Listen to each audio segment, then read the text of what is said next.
So the Seattle Seahawks are sitting right now at the 3 seed in the NFC. Very exciting times. I busted out my old Percy Harvin Seahawks jersey.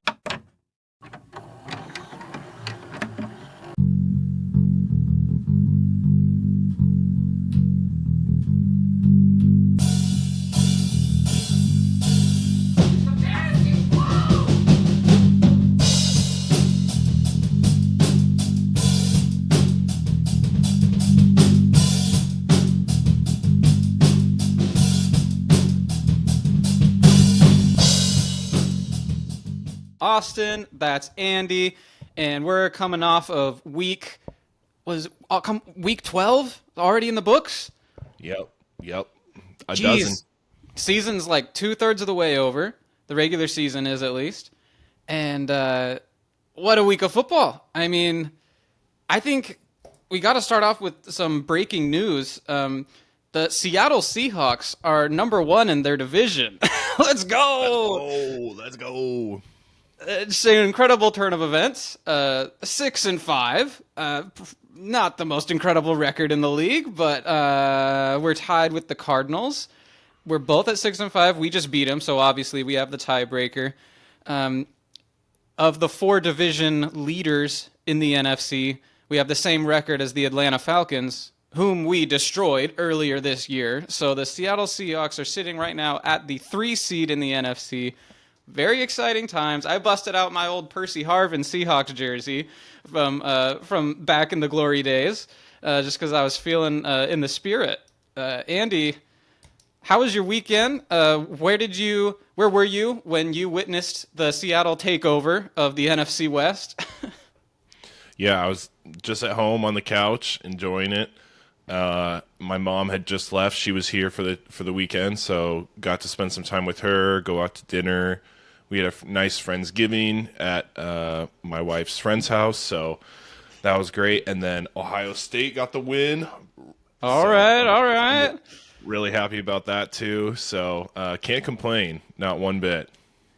Yeah. This is an Andy fandom, kind of like my Ravens, but for college football, Andy is an Ohio State Buckeye, and I don't know if college for me, it's pretty much just the Huskies. I don't have a whole lot of rooting interest in college outside of the local team, but big win for Ohio State going up against undefeated Indiana.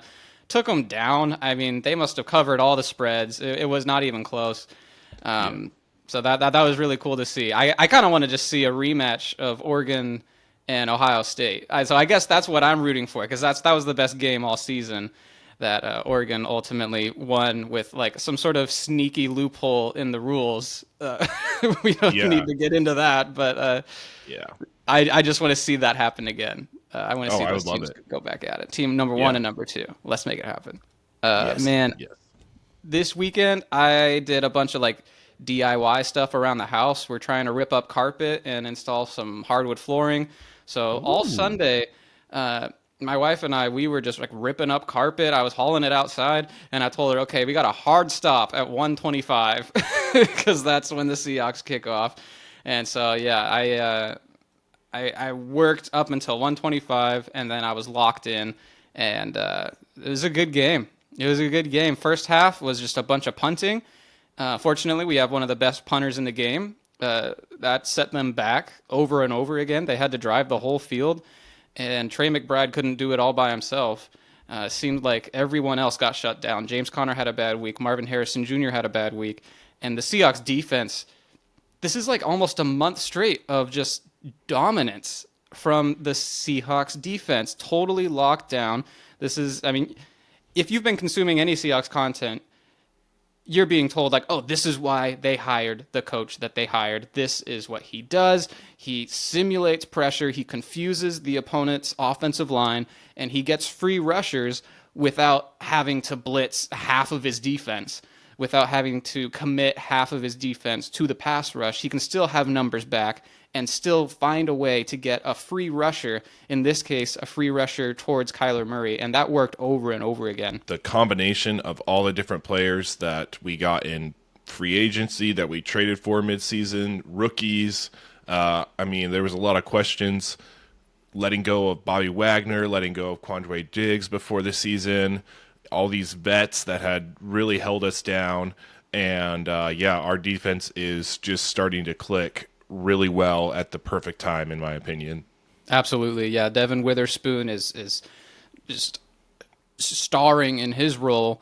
And then, yeah, like you said, the midseason acquisition of Ernest Jones, he's locking it down. And then playing next to him, a rookie, fourth round rookie, Tyrese Knight. Those are our two middle inside linebackers. Never thought that would be who we're starting.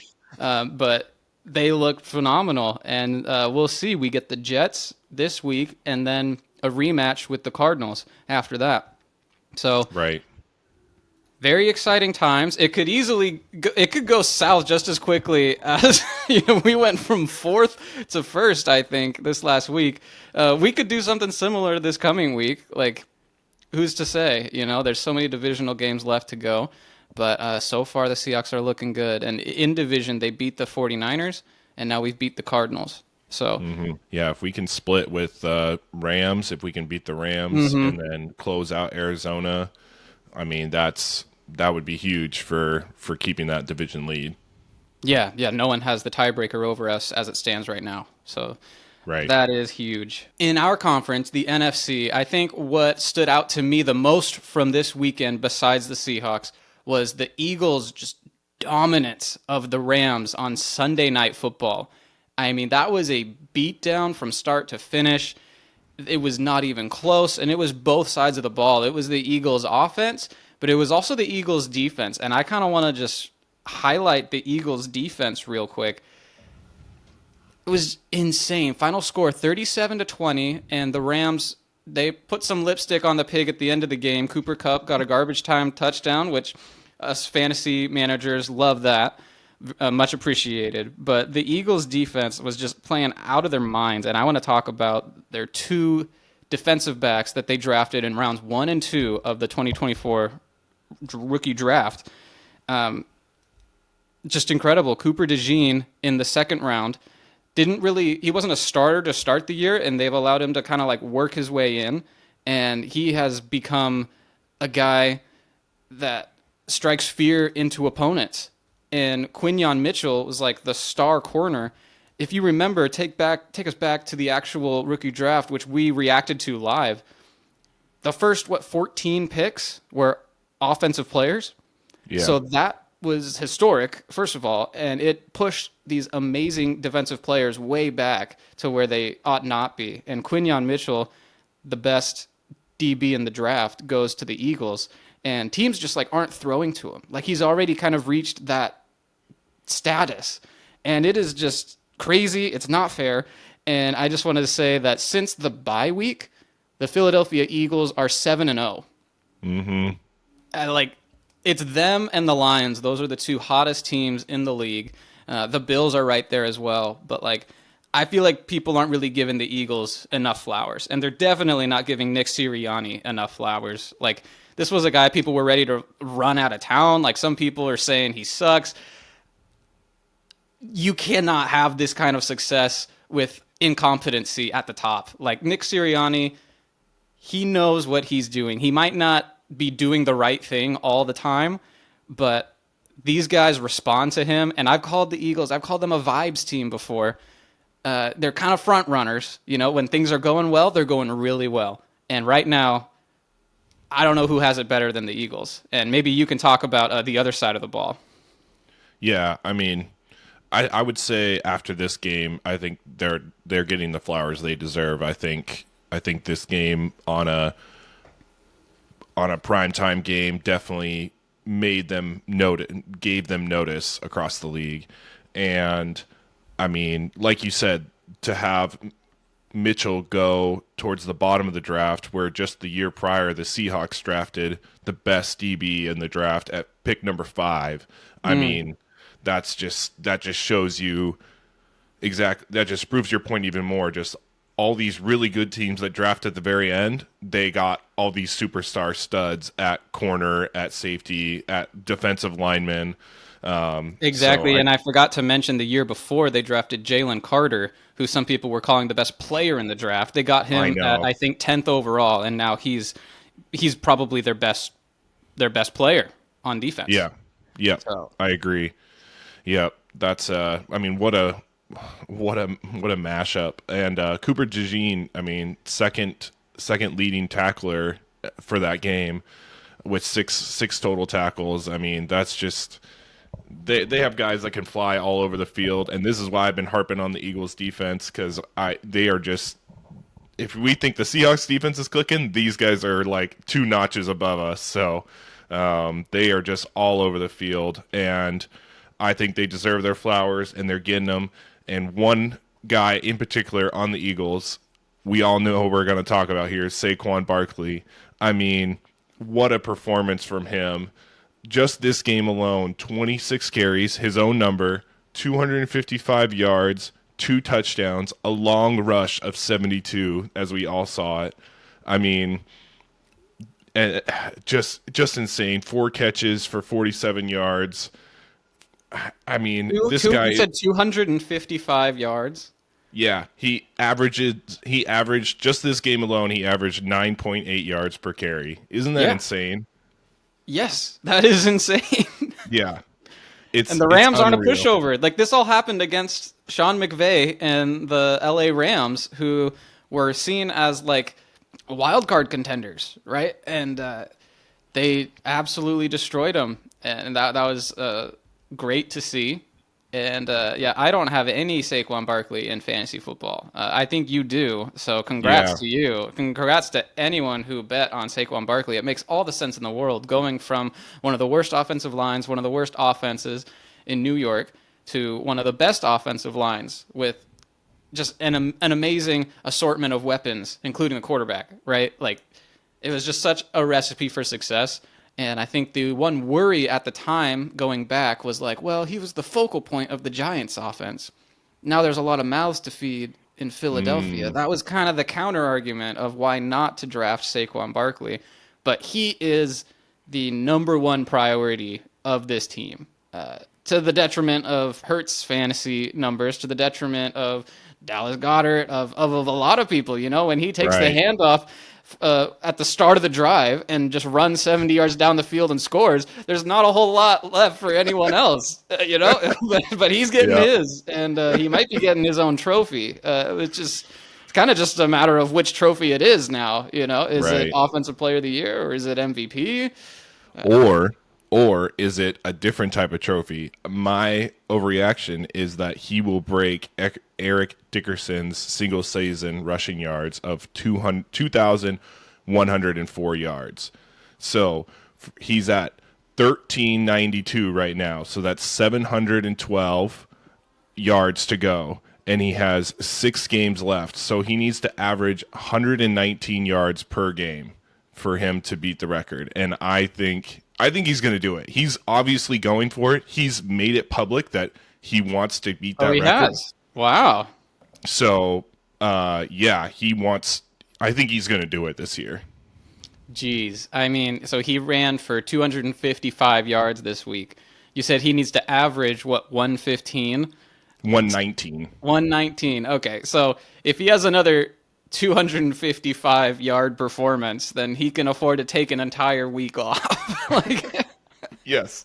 Yes, like that's those crazy. Yes. those spike weeks help so much when you look at stats like that. But crazier things have happened. Kind of makes me think of one of the Derrick Henry seasons.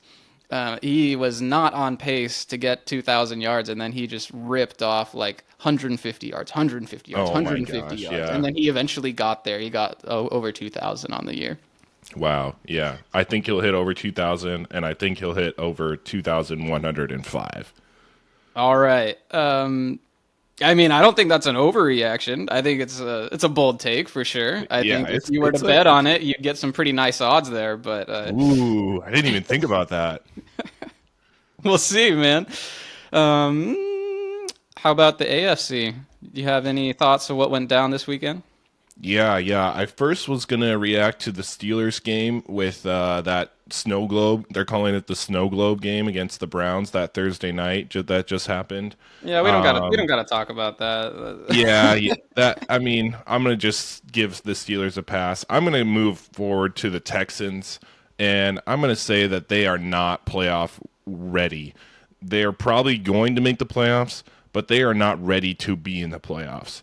And they have 5 games. They have 5 games left. They have the Jags, the Dolphins, the Chiefs, the Ravens, and the Titans. I'm saying at best they go 10-7 the rest for the year. Yeah. And I don't know. I think they're going to have to go against the Steelers or the Ravens, that wild card game. Oh, they will. And they're They will. 100%. they're not ready. They're not ready this year at all for the playoffs. I think that is spot on. I think that the Texans are just waiting to get bounced in the wild card round. They are so disappointing. Those are my two Fantasy Flow 4-pack picks from last week: the Steelers to cover and the Texans to cover, and both did so miserable. You read off the remaining schedule. I thought, okay, I hear 2 easy opponents, Jaguars, Titans, left on their schedule. But then I thought, wait, the Titans just beat them. So, like, how can we consider that like a layup when you just lost to that team? And I thought, personally, I knew that their offense was sputtering, but I thought that Nico Collins' return would change everything. And it hasn't. He's produced, but, like, it still looks like the same offense that just too many 3-and-outs. And just uninspiring. Your boy Joe Mixon, he was putrid this week. Yeah. That was crazy. What he averaged, like 2 yards a carry? Yeah, something really bad. Yeah, for sure.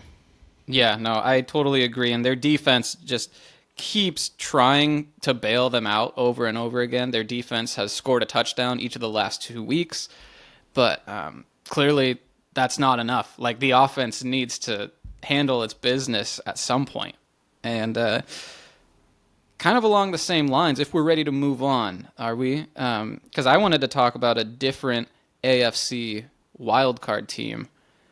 I guess so the Texans would be a division winner, but I want to talk about another AFC playoff team that is just sitting around waiting to get bounced in the wildcard round, and that's the LA Chargers. We saw them on Monday night. It's pretty fresh in our brains. We're recording on Tuesday. And they got beaten down by the Baltimore Ravens, which for the Ravens is good to see because sometimes they've just been messing around and playing down to the level of their competition, losing games they shouldn't, and then other games they just blow teams out. So this was an interesting sort of litmus test with the Chargers, who are kind of a good, not great team. What's going to happen? Well, the Ravens, they destroyed them, and they had another garbage time touchdown to make the box score look a little better. But, like, the Ravens had this in the bag for a while. And I think the Chargers are not as good as their record. I think they have a really soft record. And, yeah, they're going to be one of these wildcard teams that has to go play the Bills or go play the Ravens maybe in Baltimore, you know? Yeah. So, yeah, I think they are who we thought they were. And then on the Ravens side, I think they're better than their record. I think everyone would agree that the Ravens Yes. are better than their record. So this was kind of they are who we thought they were for both sides, positive and negative. Yeah, I heard a good take that the Ravens are the adult version of the Chargers. Like, the Chargers are just that, that teenager or that young adult that just hasn't quite graduated yet to be in the conversation with those other teams. Sorry, yeah, that just makes total sense, though, because Greg Roman used to be the offensive coordinator for the Ravens, and he's taking that over to LA Chargers. But this is year one, and we said before the season started that we like the direction that the Chargers are headed, but we don't think it's going to come together year one. They've won more games than we thought they would, but I don't think Yes. they're actually that good of a team. And plus, they just lost J.K. Dobbins for who knows how long. He got another knee injury, so we have Yeah. yet to hear the details on that, but that's Yeah. a huge blow. And you saw that during the game, just how the offense went completely flat after he left the game, and it was really disappointing to see because I enjoyed watching this new version of the Chargers. They did not look good. They looked overmatched, and then they just lost J.K. Dobbins, but their schedule is still pretty soft. I think they might have enough to make the playoffs, to limp into the playoffs. But speaking of those wild card races, I think it's time for us to eliminate another NFL team. Last week, we made the tough decision to finally eliminate the Cincinnati Bengals. They dropped to 4-7. We kept the Bears alive just to see what they could do against the Minnesota Vikings. We really liked their chances. We thought this change with the offense. We really liked what we were seeing from Caleb Williams. They almost beat the Packers last week, and we gave them a chance this week. And what did they do? Same thing. Yeah. They Just at the almost last minute. win. Yeah. Yeah. Oh my goodness. That was crazy. If you've already forgotten, it was an outrageous fourth quarter comeback. They score a touchdown, onside kick, recover the onside kick with less than a minute to go. One nice pass to DJ Moore. I think it was like 25 yards. They're in field goal range. They drill it, send it to overtime, and then I think they even get the ball to start overtime. And it's I like think a so three and too. out, three and out, Yeah. and then they Ugh, give it back over to the Vikings, and the Vikings win, moving so the much. Vikings to 9-2. The nine and Yeah. two Sam Darnold led Minnesota Vikings, and they're not even leading their division. So like, Crazy. Yeah. If they were in any other division, they would be top dog for sure. Yeah. What a momentum. I mean, it just, like you said, touchdown, recover an onside, which never happens anymore now, and then kick the field goal to go to overtime. And you get the ball. Like, any other team would be like, this is meant to be our game. We are meant to win this. Let's go do it. Like, all this hype, like all this energy, and then just fall flat. Nothing. yeah, yeah, no, it's crazy. And in both of these last two games, where they probably should have won but came up short, and not only did they give their division rivals wins in the Packers and Vikings, those two teams are in the wild card spots Yeah. that all the other NFC contenders are trying to get in. And so they gave both of them wins, and like the end result is not indicative of what happened in the game. In fact, both of those games there was a blocked field goal that was like would have flipped the result if that field Oh, goal I had just know. gone in and not gotten blocked. But two blocked field goals in the last two games, and I was listening to the Heed the Call podcast. That's one of my favorite football content to consume.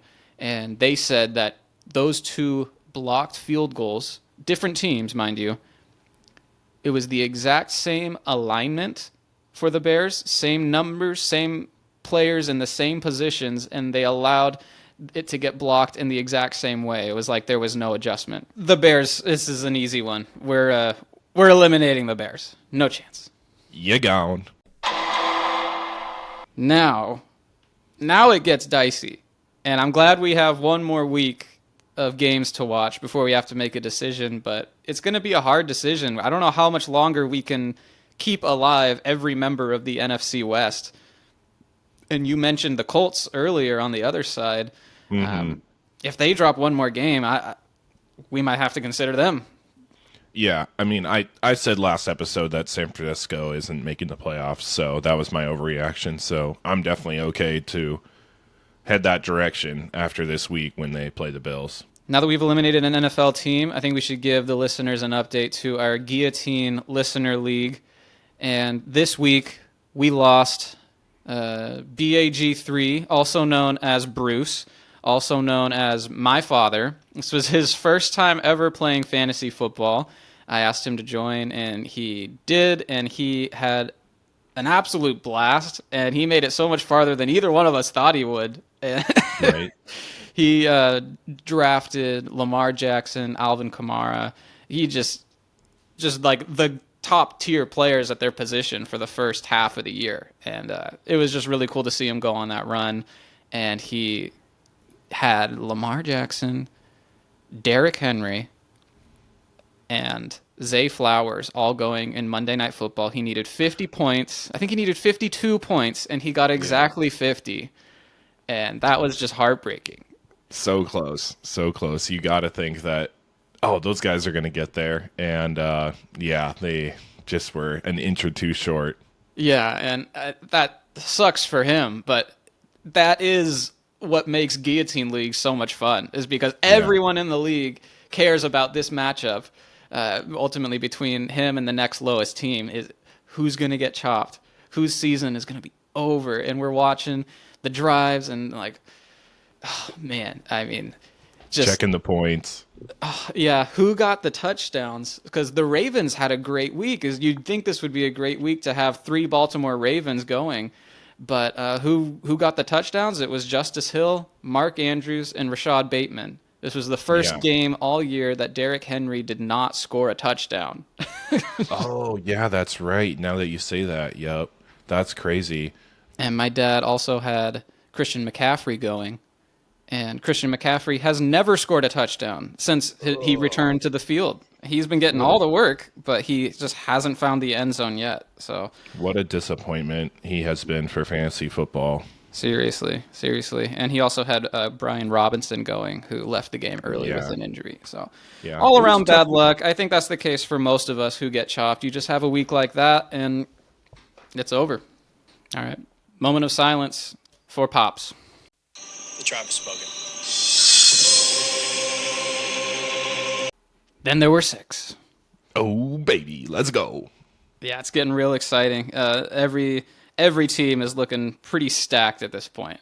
So Yeah, it's like I'm still in it, and I'm looking at these players. I'm like, do I even need anybody? yeah, that'd be a bold strategy. Yeah, yeah. I'm like, no, I don't. I'm looking pretty good as it sits. So I mean, yeah, yeah, probably don't add CMC. That feels like a trap at this yeah. point. That feels like a bait pick right there. Moving on to week 13. Thanksgiving week. Really, the only interesting Thanksgiving game, in my opinion, is Dolphins Packers. Andy, let's talk about this game. The Dolphins, we've kept them alive this whole time throughout our exercise. We think they still have a chance to make the playoffs. They have a little win streak going. Tua's been playing real well ever since he came back, but this is their first test. This is their first actual strong opponent that's going to challenge them. The Packers, they look pretty good on both sides of the ball. Jordan Love has been erratic. I think Tua's probably outplayed Jordan Love the last couple weeks, but this game, it's going to be in Lambeau. It's going to be below freezing. Oh, Will this Dolphins team freeze up like they have in recent seasons? ooh, that was a good one. That was spicy. Man, that is tough. I have no idea how to judge this game, to be quite honest. It looks like Green Bay, it's favored by 3.5, over under of 46.5. Man, the looking at the Dolphins' last three games, they held the Rams to 15, they held the Raiders to 19, and then they held the Patriots to 15. And even the game before all that was the Bills, where they lost on a game-winning field goal to the Bills. They played them I tough. think this team, yeah, I think this team can compete. The Packers aren't that good, in my opinion. I They lost Romeo Dobbs to concussion. Christian Watson isn't good at catching the football. They really need Josh Jacobs. I get it that it's in Lambeau, but I'm giving Miami this game, honestly. Whew, okay. Yeah, I like it. I like the call. I agree. It is super tough. That's kind of why I wanted to take a look at and really zoom in on some of these games and ultimately pick the games because these games are so weighty and some of them are just really competitive. Man, if they can get by this game, the Dolphins, if they can get out of here with a win, they get to play the Jets next, and then the Texans, who aren't looking that great, 49ers, who are just cratering, and then they finish the season with Browns and then Jets again. So this is probably the hardest matchup left on their schedule. Man, it's so tough. I think just the fact that it's in Lambeau and it's going to be so cold.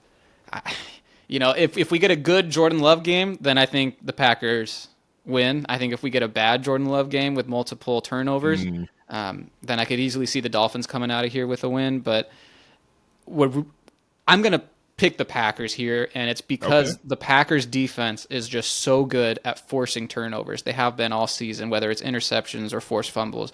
The Packers have just been outstanding, and they set their offense up in great positions. So, I think I the could. Packers win in a tight one. Yeah. Okay. Okay. I could see Tyreek getting a touchdown or two. He hasn't really been favored towards the end zone, or at least gotten in the end zone lately, and I think he's going to be loud about that this going into this game. Yeah, we'll see. He made some social media posts, some comical social media posts about how his own offense and his own coach have been favoring giving the ball to the tight end and the running back in the passing game, getting more targets that way than to the actual wide receivers. So yeah, maybe this is a squeaky wheel gets the grease situation. Yeah, But yeah, man, we'll see. We'll see. I we'll think it's going see. to be some difficult conditions for sure. Game that's not going to be in difficult conditions is when the Chargers go to Atlanta in their dome and take Hmm. on our boy Kirk O'Chains. This is a huge game for both of these teams who are just hanging on to the playoffs. One of them is going to come out of here with a much needed win. The other one is going to keep losing. I mean, both of these teams. I mean, the Falcons looked like this was their division and their division alone, and then they drop a couple games. Chargers just got spanked on national television. What stands out to you in this matchup? Yeah, I'm glad it's at home for Kirk's sake. I'm glad it's at home, but it looks like the Chargers are favored by 2.5 over under a 47.5. I'm going this to me. This is a little bit easier of a pick. I'm going to go the Chargers.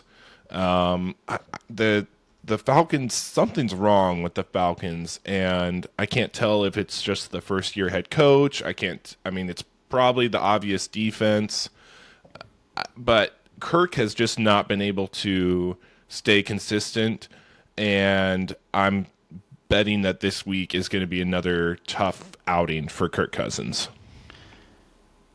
Definitely could be. Man, this game. So the Falcons are coming off a bye, so they have 2 whole weeks to fix those problems that you're talking about, and they do have problems, but they have had 2 weeks to get healthy and get right. And meanwhile, the Chargers are coming off of a short week. Like I said, they just played Monday Night Football, so that is a huge disparity in amount of time to prepare. Um, it is a little bit of a leap of faith to pick the Falcons at this point. It's just so they last time we saw them, they were getting blown out by the Broncos. Yeah, and So then yeah, they're just to point out their defense. They're 24, basically 20. They allow 25 points a game on average, and that's 25th in the league.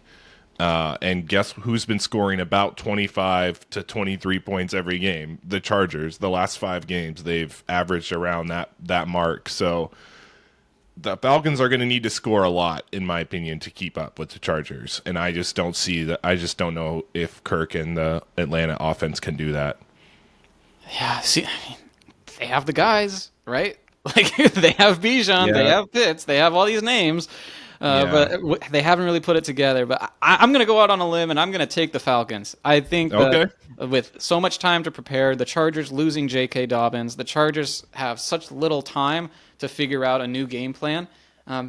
Falcons defense is not the Ravens defense, but I think that the Falcons can actually bounce back here at home. I just Okay. do not really believe in the Chargers operation. I think maybe if they just throw to Lad McConkey every single time, they could win the game handily. Yeah. But uh, we'll talk more about that later, I think. The last game that I wanted to really zoom in on here in week 13, which is actually a pretty decent slate of games, maybe not so much on Thanksgiving, but when we get to Sunday, we get to see the Philadelphia Eagles that we just talked about travel to Baltimore and take on the Ravens in a potential Super Bowl matchup. These are two of the top teams in both of their respective conferences.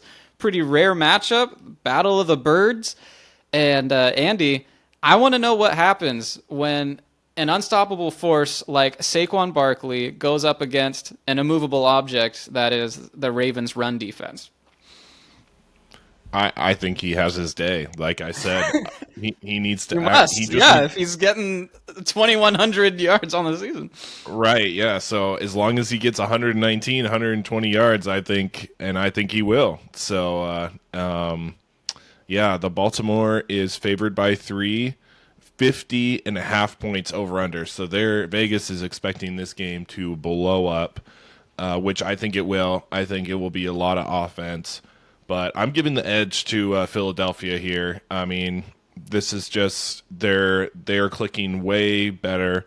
I'm I said last week I wasn't worried about the Ravens, and I'm still not. I thought they were going to win against the Chargers by a field goal, and what did they won A whole more than a touchdown. field. Yeah, Yeah, yeah. a whole touchdown. So I was a little off there by the score, but I thought the Ravens were going to win, and they did. And I don't think they're going to win this week against the Philadelphia Eagles. I think the Eagles have a little bit better of a defense. It depends if Raekwon Smith is going to play because that could be huge.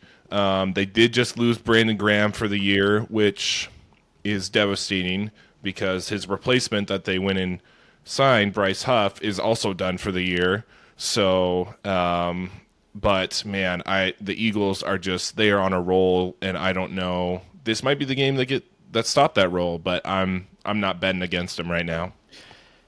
Yeah, I have a soft spot for the Ravens, but I am with you on this one. I'm going to pick the Eagles Oh, to win, mostly because of that defense that I talked about. I mean, that there's such a disparity between the Eagles defense and the Ravens defense, especially when you look at the secondary.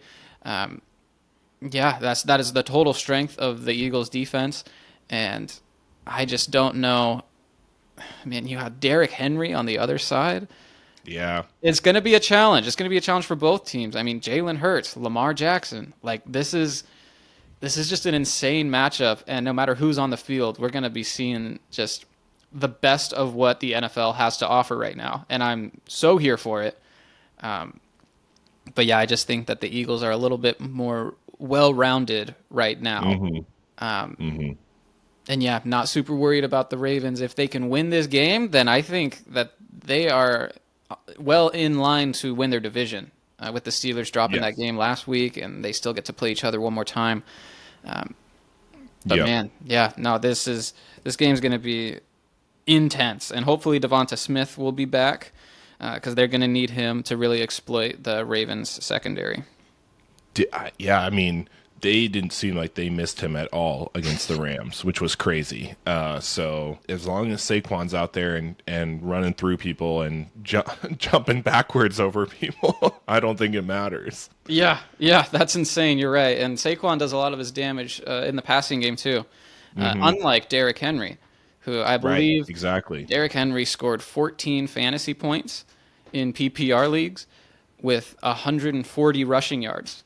Yeah, zero catches. Yeah, he doesn't produce anywhere except for just through the ground, and I don't know that he'll be able to have that kind of success against this Eagles defense. Let's go on over to fantasy football. Andy, give me some players for week 13 that you're excited to flow into your lineup. Yeah, I'm gonna go with some layups this week. I'm gonna start the flow in players with Matthew Stafford, the Rams quarterback, going up against the Saints. It's in New Orleans. I don't really think that matters. Stafford has just been like all over the place. I think this is a get right game for the Rams. I think this is a get right game for Matthew Stafford. And the Saints defense is just they decide when they want to play and when they don't, and I think that's gonna be very apparent during this game. So I'm plugging in Stafford anywhere I can. Well put. Yeah, no, the Saints defense has been a defense that we've been targeting a lot. And with Stafford, if he has Puka Nakua and Cooper Cup, more often than not, he's producing for fantasy one way or Right. another. So I do like that pick. Quarterback for me that I'm flowing into my lineup, we missed him, but he's back now. Baker Mayfield. Oh baby. They just came off their bye last week. They absolutely throttled the New York Giants. They got Mike Evans back. He was making plays. And, I mean, really the biggest playmaker was Bucky Irving, who I told you to flow into your lineup last week. Um, I also told you to flow Patrick Mahomes out of your lineup. So Yeah. he had his best game of the week. So if I pat myself on the back, I got to also tell on myself when I get a pick wrong. But I am thrilled about Baker Mayfield. He goes to Carolina and plays the Panthers this weekend. And I think that's a great matchup. I think this offense is absolutely rolling. He's feeling himself. You saw him with the Tommy DeVito celebration. I love that. I love his moxie. And feel like, if he was the quarterback for like our division rival, like I would just hate him so Oh much. yeah, But me he's too. not, and I love him. So I'm thrilled to start him this week and pretty much rest of season. If you look at his schedule, he's got a great schedule all the way through. So yeah, I Yeah. think the Panthers are soft on defense, but Hmm. they've been playing well lately, right? Bryce Young, Oh yeah. he's competitive, which you can't really say about the Giants offense. So I think if anything, they'll just be forced to keep throwing for longer. Yeah, I think the Panthers are really starting to figure out the offensive play mind of the head coach and Bryce Young. I think those are really starting to meld now, and it's unfortunate that it took the whole season to pretty much the whole season to get there, but it is happening, and that's what we like to see. We like to see offense. And speaking about the Panthers offense, I'm going with Chuba Hubbard. There's a reason they gave this guy a contract. Jonathan Brooks is waiting to next year, maybe even the year before, the next year after that, excuse me. This is the guy, and he is the difference maker on this team. If they didn't have Chuba Hubbard, they would be right back where they were at the beginning of the year, non-competitive, barely scoring a touchdown. I mean, they would look like the Giants Oof. did just this past week. Yeah. Yeah, no, I think that's a fine pick. The Bucks defense isn't anything special, so it is a. He's probably going to have a lot of success, and I've been really hesitant to jump on the Chuba bandwagon because I was heavily invested in Jonathan Brooks.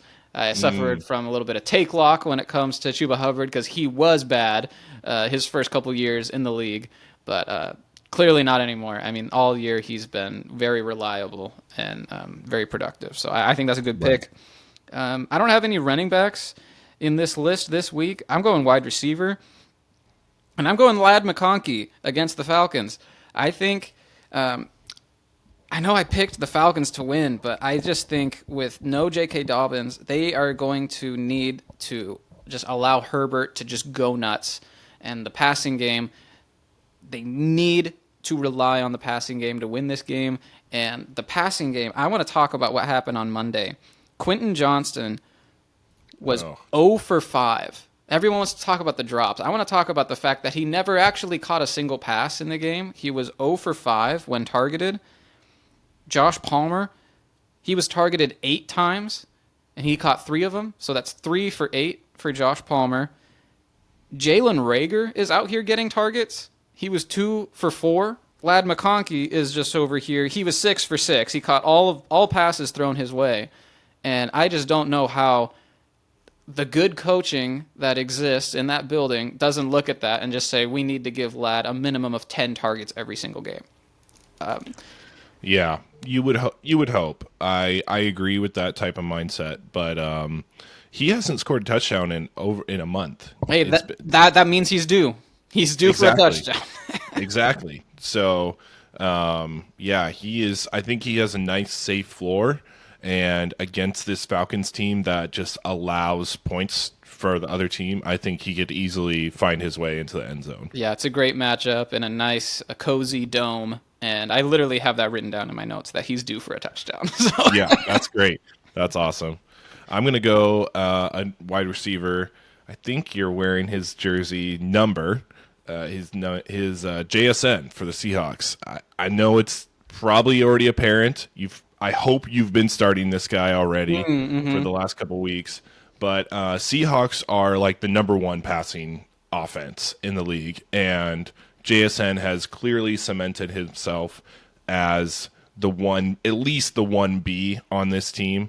And he catches everything. I am so thankful he is on our team, and our quarterback is throwing to him specifically. So, because he doesn't miss these catches. He's grabbing everything in his catch radius, and they're going against the Jets. I think the Jets are pretty bad, so the Seahawks should get an easy win. And like I said, when you have the fastest offense and the and the first overall passing offense, Yeah. just plug in the Seahawks. Yeah, no, I agree. JSN has been phenomenal for the Seahawks. He's been so reliable, catches everything. And I don't know what the pecking order is with this offense. It's the same offensive coordinator the Washington Huskies had last year, and when they had three amazing wide receivers who were all producing. And it's really hard to figure out, okay, is DK just drawing the attention of the defense, and that's why JSN seems to be outproducing him? What's going on? Is it the kind of routes? I'm not really sure. I think we need a few more data points to really say. But JSN is so reliable. He's getting a lot of targets, and then he's making the most with them. He's got a lot of yak, more yak than Tyler Lockett, who just takes a couple steps and jumps forward every time he gets thrown the ball. And then DK, when he gets the ball, it's usually like a jump ball situation. But with JSN, we're seeing a lot of yak, which is really cool. Mm-hmm. All right, my third player that I'm flowing into my lineup this week, if I had the opportunity to, which some of you don't, but he's coming off a bye, so definitely check your waivers to see if he's available. It's a tight end, Taysom Hill. Okay? We talked about that Rams-Saints game. Taysom Hill scored more than 40 points last time he took the field. And they're using him like crazy. They're using him at running back. He had a 70-yard touchdown. He looked like Saquon out there. And he's also catching passes, and he's throwing a couple. It is the Taysom show. It is what we've been asking for since the start of the season, to just let this guy go nuts and see what happens. And it's happening. So don't miss out. Start him everywhere you can. He's literally my tight end. I don't know. Probably Brock Bowers I would still keep at the top. But yeah, I'm pretty comfortable saying Taysom Hill's like a top 3 tight end rest of season. Wow. If he has a come back down to earth game where suddenly he's not getting 10 carries and he's not running for 10 yards a carry and he just scores 12 fantasy points, isn't that all you can ask from your tight end position? I just don't really see how he busts, because the players that the Saints have lost aren't coming back. Chris Olave's not coming back. Raheed Shaheed's not coming back. He's getting the ball one way or the other. Yeah, they don't have anybody to throw to, and when you don't have anybody to throw to, you might as well just give it to Taysom Hill and let him throw it, run it, catch it, whatever you want. I'm gonna start the flow out situation. Perfect. Yeah. I'm doing a pattern, guys. I'm sticking with running backs that face the Detroit Lions. Last week I said get Jonathan Taylor out of your lineup. He's going against the Detroit Lions, and look what happened. He suffered. I mean, that front that they have, that they know what they're doing when it comes to running backs. So this week they are going against the Chicago Bears for Thanksgiving. I'm flowing out DeAndre Swift. He has been kind of up and down. He's obviously the one for that team, but like I said, going against Detroit Lions, I am flowing DeAndre Swift out of my lineup. I love that. Yeah, that was a pretty. I kind of wanted to make that pick, but you already had it in the show doc, so I totally co-sign that. And I'm gonna go quarterback here. Assuming he plays, I think Brock Purdy is a must bench this week. He's going into Buffalo, and that is a tough place to play. It's a tough defense to go against. He's going to be coming off of injury, and the 49ers offense is sputtering anyways. So that's a pretty clear bench for me, at least in the leagues that I've been in. He seems to be thought of in just a tier that I do not consider him to be in for fantasy purposes. Like he is a streaming option, nothing more. And this is a week to not stream him. So. Yeah, I totally agree. I don't have much to comment. I think the Bills are going to destroy, and San Francisco is going to look really bad. So I'll piggyback on that quarterback discussion with Tua. I am going to flow Tua out of my lineup. I just said that they're going to beat the Packers. I don't know if Tua is going to be able to do a lot during that game. I think they still can win without him. He has been super efficient lately for the Miami Dolphins and consistent for that team, but for fantasy, it just hasn't panned out very well. So I think this is going to be another week where he shows he can get those passes that he needs to make, maybe throw a touchdown or two to Tyreek, like we just mentioned. But for fantasy points, I don't think the numbers are going to be there for him this week.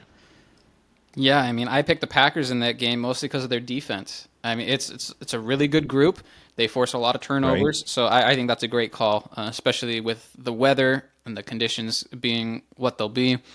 Man, nationally televised game. We'll see. We'll see. The egg could be on Let's our see. face because, like, honestly, Tua had a great game for fantasy last week against the Patriots, but we'll That's see. true. We'll It could. see. Yeah, I think it's going to be a lot of running backs on both sides. yeah, it definitely could be. I think the one area where we might get in trouble for this take would just be all those dump offs to Achan. Those count towards Tua's numbers. Achan is Yeah. used so much out of the backfield. I want to talk about Seahawks Jets. You mentioned that you like JSN. Well, I'm going the other way. I'm flowing out Devontae Adams. Oh, yes. The Seahawks defense is absolutely hitting their stride, and I just don't like the idea. I know they're coming off of a bye. I typically like that, but this Jets team, I couldn't be more on the same page as you when it comes to just the organizational dysfunction, and everyone just keeps saying it can't get any worse, can't get any worse. It can, and it probably will when the Seahawks come to town. And you got Devin Witherspoon on the other side. You got Tyreek Woolen running stride for stride with you. Enough about the matchup. Let's just talk about Devontae Adams. He drops multiple balls like every game. I did crunch some numbers real quick before the show. He's caught 57% of his targets since joining the Jets. Wow, that's bad. So it's just like not a good idea to throw to him, I guess, despite the Wow. Rodgers to Adams connection that we've expected to just be so rock solid. It's been anything but. So I'm ready to bench him. Wow, that's when you say it like that, that's terrible. I'm gonna go with Kyle Pitts. I've been saying his name a lot lately when it comes to this show. He is just not that target that we saw earlier in the year, and I don't know. Like I said earlier, there's something wrong with the Falcons, and last year it was easy to point the finger and say this is the issue. It's the head coach. This year I just can't quite figure it out, and I don't think Kyle Pitts is really going to see a whole lot this week against the Chargers defense that's really good, especially that front D line of the Chargers. Yeah, Kyle Pitts right now is tight end 11 on the year in fantasy points scored. Okay. Speaking of statistics, I mentioned Devontae Adams, 57%.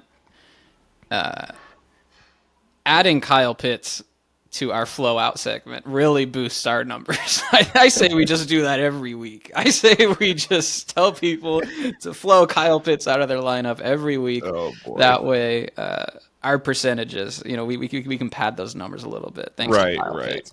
I like the Falcons this week, but it has absolutely nothing to do with that guy. No, unfortunately, no. I got another tight end here for you that I'm flowing out of my lineup.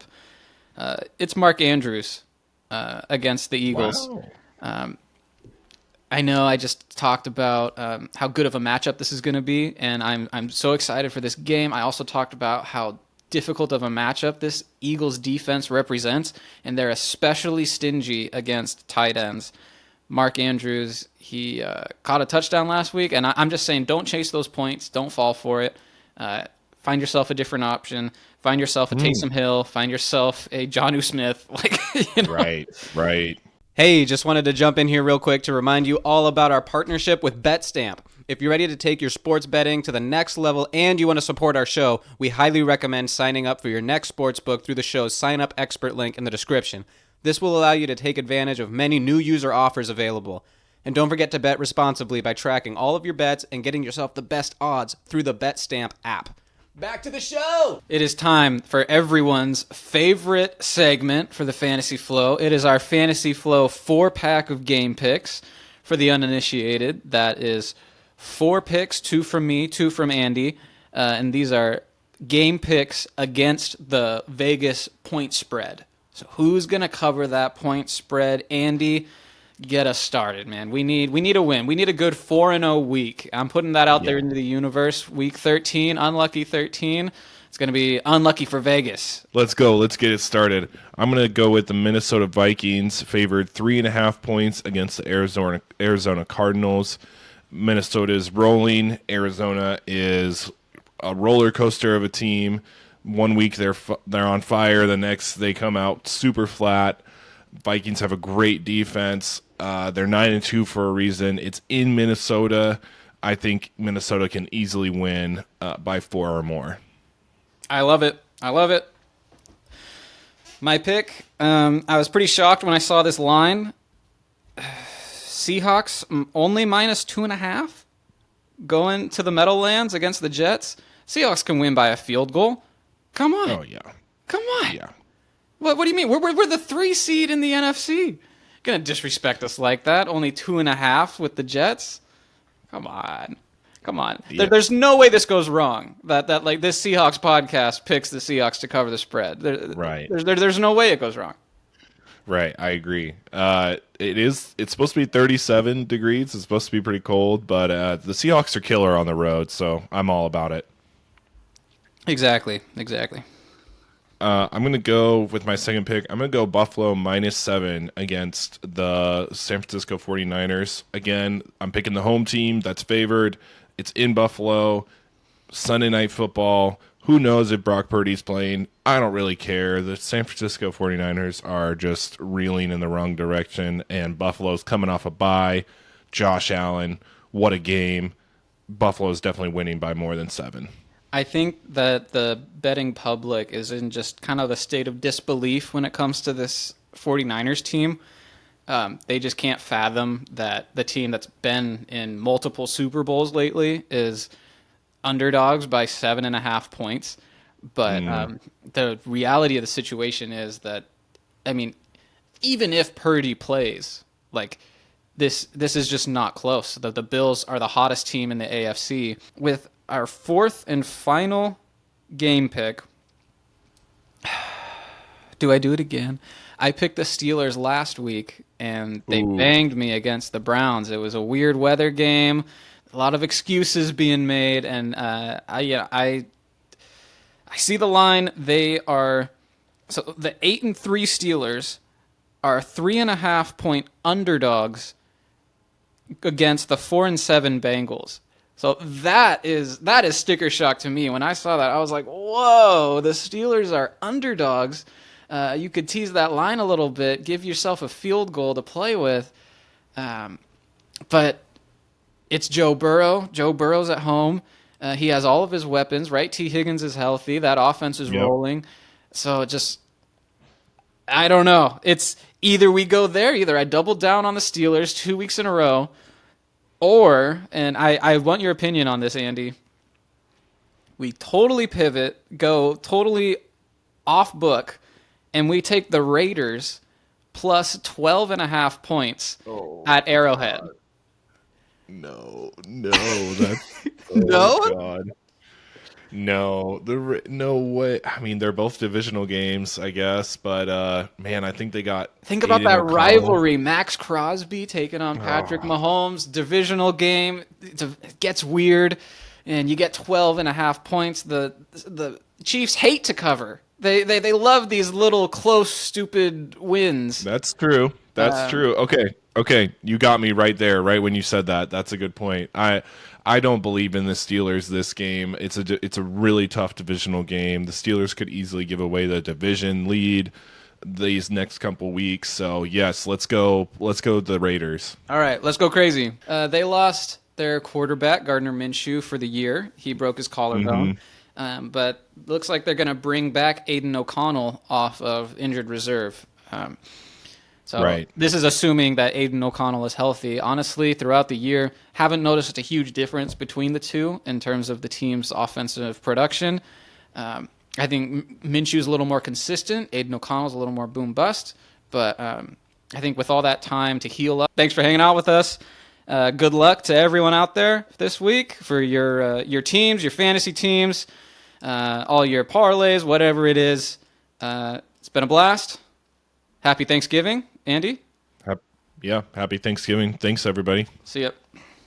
See ya. Thanks a ton for making it to the end of the episode. You're a real one. Don't forget to like and subscribe. That's a free, easy way to support the show, and it really helps us out. And leave us your comments down below if you're on YouTube, or send in your questions at thefantasyflowpodcast@gmail.com. Until next time.